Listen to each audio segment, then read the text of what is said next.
The story of Nathan Hale has ended, but Resistance 3 continues the saga as the scraps of humanity defy extinction on an Earth overrun by the Chimera. Should you answer the call to save mankind, or let others fight in your place?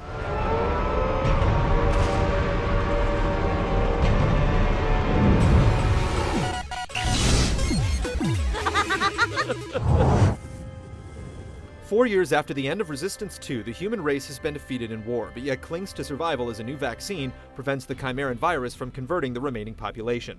Living with a wife and son in Haven, Oklahoma, Joseph Capelli is a reluctant hero, uninterested in assisting Dr. Malikov on a daring trip to New York, until his wife finally convinces him to go. I am tired of watching my son die.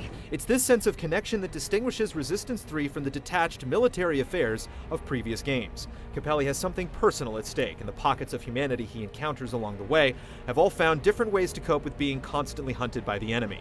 While the story certainly builds a stronger bridge with players, it doesn't quite reach its emotional potential. And with so much already known about the Chimera, the mysteries on the fringes of this episode aren't quite as enticing. What the hell is it?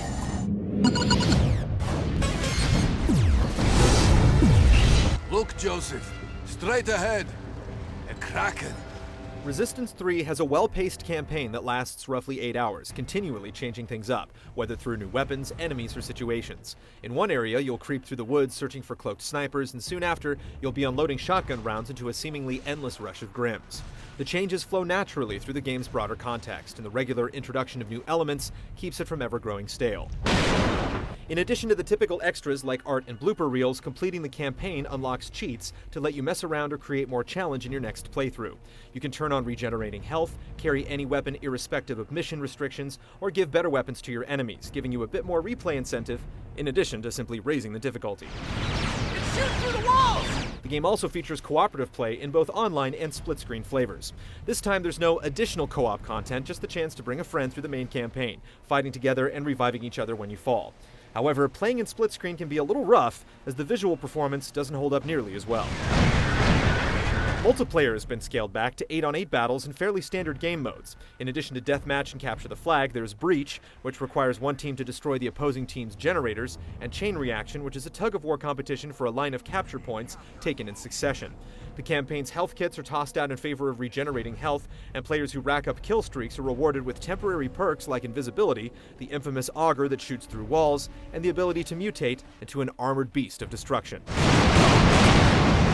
The tools at your disposal are determined by your multiplayer experience. Preset loadouts are followed by custom ones that let you purchase various weapons and skills.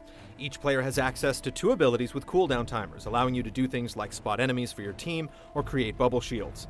Additionally, you can equip passive attributes like the ability to carry multiple weapons, or an innate power that causes leapers to spring from your corpse when you die. Like most recent Sony games, Resistance 3 has support for 3D displays and PlayStation Move. However, while the motion controls work well when firing from the hip, looking down the sights locks your view, making it a struggle to fine-tune your aim.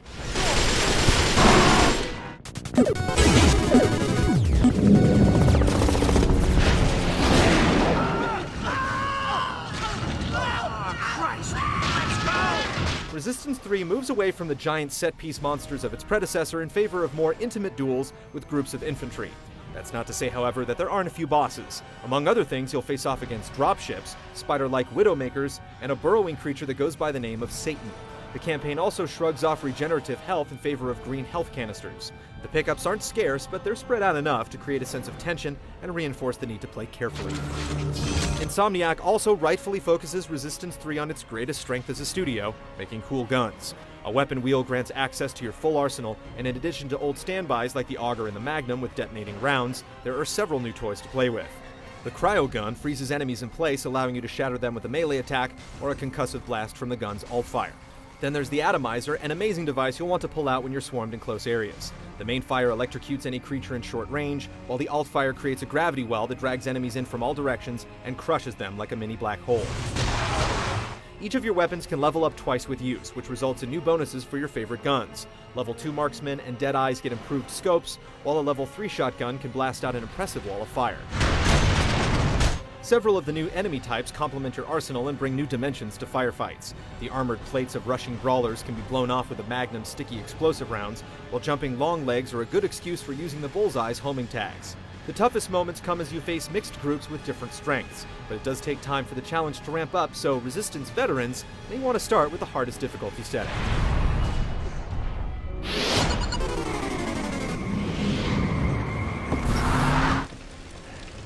Resistance 3 doesn't look bad by any means, but its visuals aren't leading the PS3 pack, especially when you consider its contemporaries like Killzone and Uncharted. Among its strengths are shifting color palettes and diverse environments, which give each location a distinct look.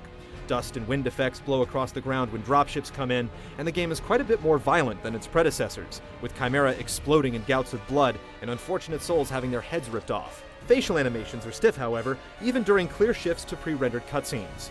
The audio design is solid with capable voice actors and enemies that give clear cues when they die, allowing you to quickly refocus during intense firefights.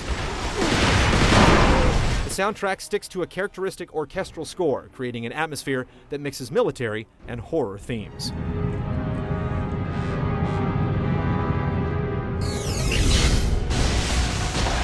The increased emphasis on weapons is clearly the right move for Resistance 3. Trying out different guns and upgrading each is a blast, and there are some fun surprises as the game goes on.